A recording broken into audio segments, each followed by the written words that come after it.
Chapter 5.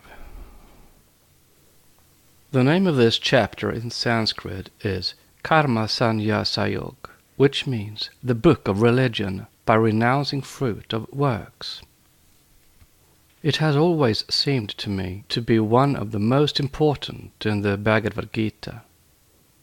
As the poem is divided into 18 parts, this one is just beyond the first division, for the whole number are to be put into 6 groups of 3 chapters each, and we have finished 4. Arjuna is supposed to bring forward the objections raised by or views belonging to the 2 great Indian schools called the Sankhya and the Yoga, one of which advised its votaries to renounce all works and to do nothing whatever, while the other called for the performance of works. The divergent views naturally caused great difficulties in practice, for the followers of one would be found continually working, and those of the other continually doing nothing. Hence we find in India, even at the present day, great numbers of ascetics who remain inert, and encounter, on the other hand, those who go on making karma with the view of salvation. A very little reflection will show the student that the only result of action as such will be a continuation of action, and hence that no amount of mere works will in themselves confer nirvana or rest from karma. The only direct product of karma is karma, and this difficulty arose before Arjuna in the 5th conversation. He says, "Thou praisest Krishna, the renunciation of works. On the other hand, devotion through them. Declare to me with precision that one only which is the better of these 2. Whereupon Krishna replies, "To cease from works is well, and to do works in holiness is well, and both conduct to bliss supreme. But of these twain the better way is his who, working piously, refraineth not. That is the true renouncer, firm and fixed, who, seeking naught, rejecting naught, dwells proof against the opposites." The meaning of the teacher has been by some suggested to be that inasmuch as the life of the ascetic is very hard, almost impossible for the majority of men, it is wiser to now perform good acts in the hope that they will lead one hereafter to a favorable birth in such surroundings that complete renunciation of action outwardly will be an easy task, and that the 2 sorts of practice were not intended to be laid before the student for selection, nor is he put in a dilemma compelling him to choose. I think such is not the meaning, but that, on the contrary, the seemingly easy alternative of performing actions properly is in reality the most difficult of all tasks. And no matter how much we may wait for a favorable birth, for a much hoped-for environment which will not only permit the new sort of life, but in fact urge it upon us, it will never arrive for us until we have learned what is the right performance of action. This learning can never be acquired by renunciation of works now.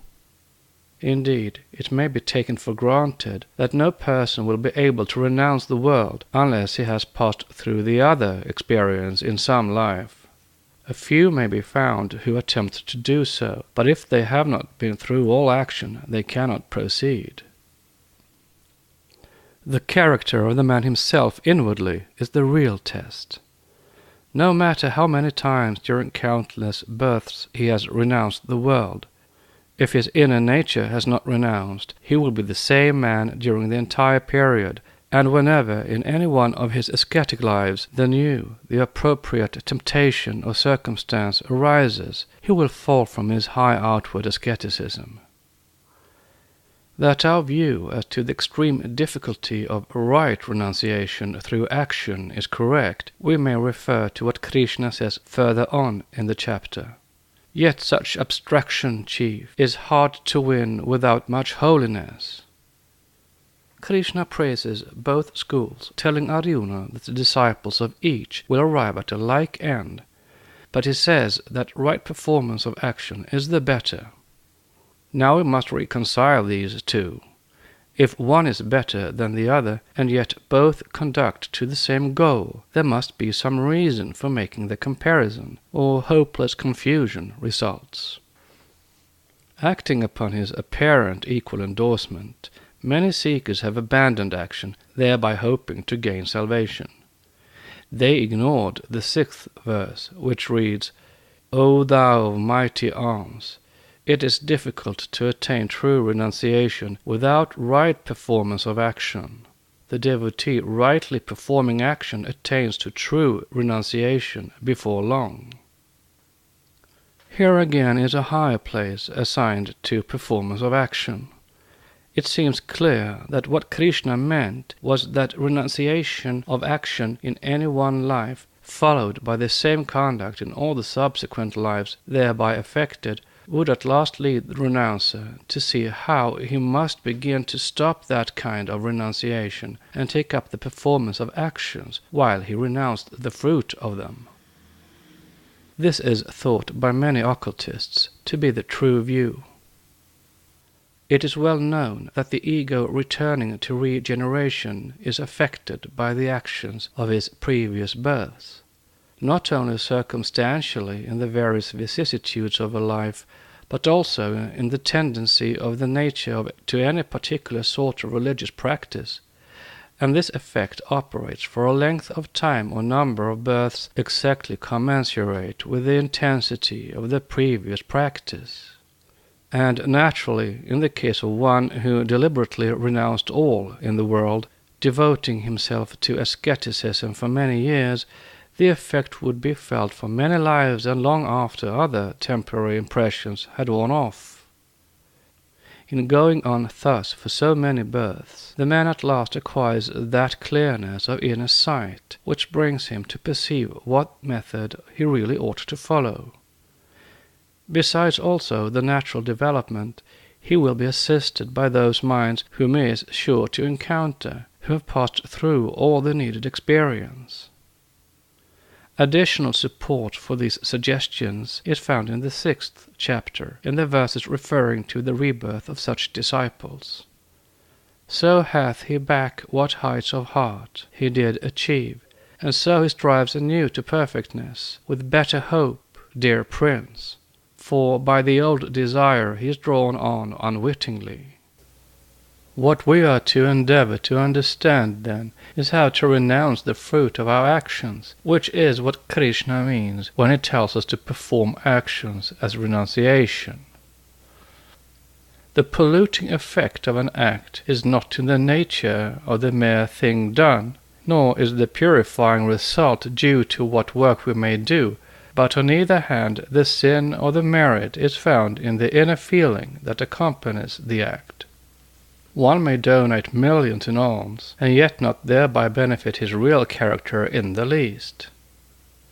It is very true that he will reap material rewards, perhaps in some other life, but those even will be of no benefit, since he will be still the same. And another may only give away kind words or small sums, because that is all he has to give, and be so much benefited by the feeling accompanying each act that his progress up to the ascending arc toward union with Spirit is rapid. We find in the Christian Testament Jesus of Nazareth enforcing this view in the parable of the widow's mite, which he regarded as of more value than all that had been given by others. He could not have referred to the intrinsic value of the coin given, nor to the act as such measured, for that quantity was easily ascertained. He only looked to the inner feeling of the poor woman when she gave all that she had. No matter in what direction we see ourselves acting, we perceive how difficult it is to be true renouncers. And we cannot hope to reach the perfection of this better sort of renunciation through action in the present life, be it the one in which we have begun, or be it in the 20th of such effort. However, we can try, and such is our duty. If we persevere, the tendency toward the right understanding will increase with each life more rapidly than would otherwise be possible. And even in the high aim found in aspiration to discipleship under a master, or even to adeptship, we encounter the same difficulty. This aspiration is commendable above most that we can formulate, but when we coldly ask ourselves soon after that aspiration has been formed, why am I thus aspiring? Why do I want to be near in sense to the Master? we are obliged to admit that the impelling motive for acquiring the aspiration was tinged with selfishness. We can easily prove this by inquiring in the forum of our own conscience if we had the aspiration for ourselves or for the great mass of men, rich and poor, despicable and noble. Would we be able to feel content were we suddenly told that our deep longing had given the boon to others and that we must wait 10 lives more? It is safe to say that the answer would be that we were very sorry. In the 12th verse we find the remedy for the difficulty, as well as the difficulty itself, clearly stated thus, quote, "The right performer of action, abandoning fruit of action, attains to rest through devotion. The wrong performer of action, attained to fruit thereof on account of desire, remains bound." Unquote. These instructions will be very difficult for all who are living for themselves and who have not in some small degree begun to believe that they are not here for their own sake. But when we feel that there is no separation between us and any other creature, and that our higher self is leading us through all the experiences of life to the end that we shall recognize the unity of all, then, instead of continually acting contrary to that object of the highest self, we try to acquire the right belief and aspiration. Nor need we be deterred, as some are, by the extreme difficulty of eliminating the selfish desire for progress. That will be the task during many lives, and we should begin it voluntarily as soon as it is known, instead of waiting for it to be forced in upon us through suffering and many defeats. A common mistake made by theosophical students, as well as those outside, is corrected in this chapter. It is the habit of many to say that, if these doctrines are followed to the letter, the result is a being who cares for nothing but the calmness which comes from extinction in the Supreme Spirit, that is, the extreme of selfishness. And popular writers contribute to this ridiculous impression, as we can see in the numerous articles on the subject. Among those writers it is the sequence of the personal aggrandizement idea, which is the bane of the present age, as occultists think, but the chief beauty of it in the eyes of those to whom we refer. Krishna puts it clearly enough in the 25th verse. Quote, "Effacement in the Supreme Spirit is gained by the right-seeing sage whose sins are exhausted, who hath cut asunder all doubts, whose senses and organs are under control, and who is devoted to the well-being of all creatures." Unquote. If the last qualification is absent, then he is not a right-seeing sage, and cannot reach union with the Supreme. It must follow that the humblest imitator, every one who desires to come to that condition, must try to the best of his ability to imitate the sage who has succeeded. And such is the word of the Master, for he says in many places that, if we accept to have his help, we must apply ourselves to the work of helping humanity to the extent of our ability.